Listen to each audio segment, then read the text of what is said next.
O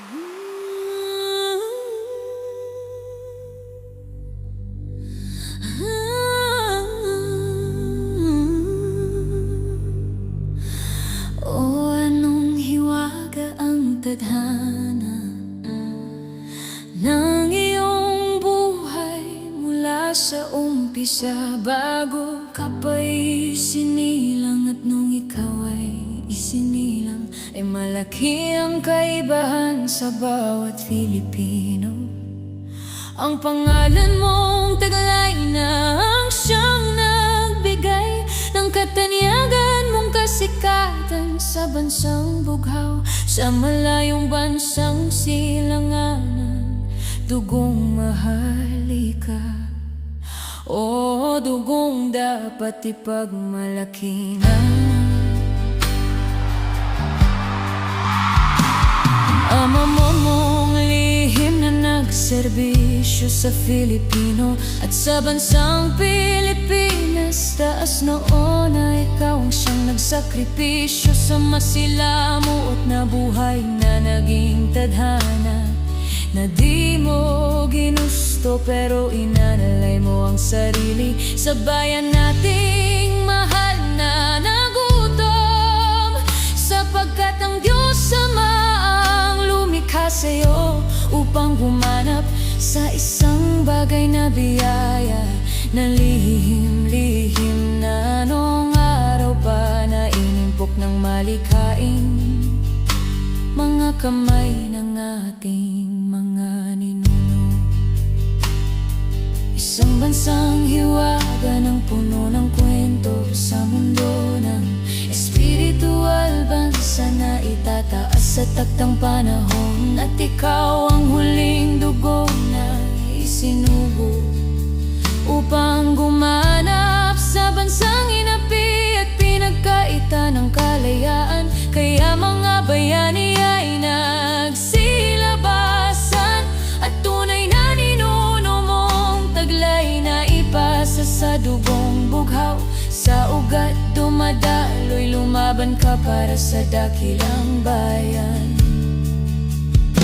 Isang tunay na prinsepe ng huling lahi mo, at anak ng prinsesa na lihim sa tribo ng lupang Cordillera. O ikaw ang batang isinilang upang ipagpatuloy ang pusong mandirigma at may matulungin sa lahing Filipino.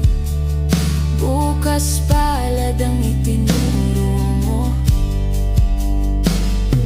lahat nilabanan ng mga mapanirang mga vloggers at bashers na walang hatid kundi gulo sa kaisipan ng mga Filipino. Sila ang salot sa bansang ipinaglaban ng lahi mong makabayan. Kaya naman tumindig ka muli, huwag hayaan ang kinang mong taglay sa sakripisyo mula sa pagkabata ay itinago na sadyang manghihina. Kaya sa panahon na ngayon ay ikaw ang bagong bayani na isang pilahon ng pandemya. Isang pilantropo sumibol dahil yan ikaw.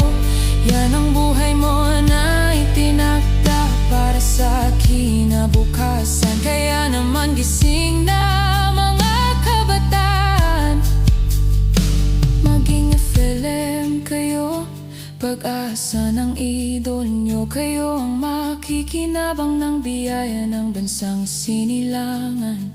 Taglayin nyo ang tatak FLM Filipino, laging matulungin sa panahon ng SOCMED. Dapat natin isa-isip at isa buhay.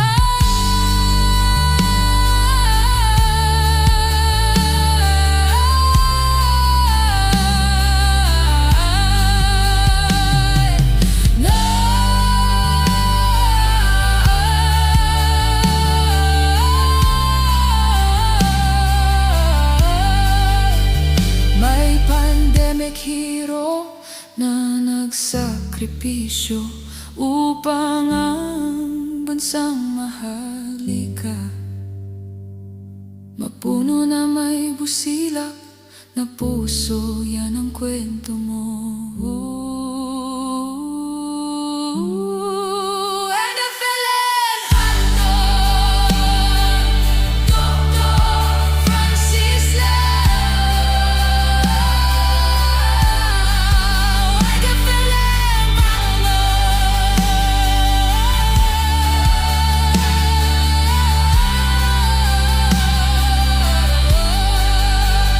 Isang tunay na Filipino, may pag-ibig sa kapwa-tao.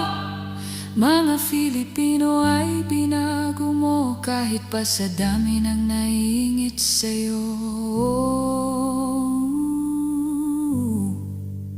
Ikaw pa rin ang nakikita na may liwanag ng Diyos lamang ang nagbigay sa batang matagal na itinago.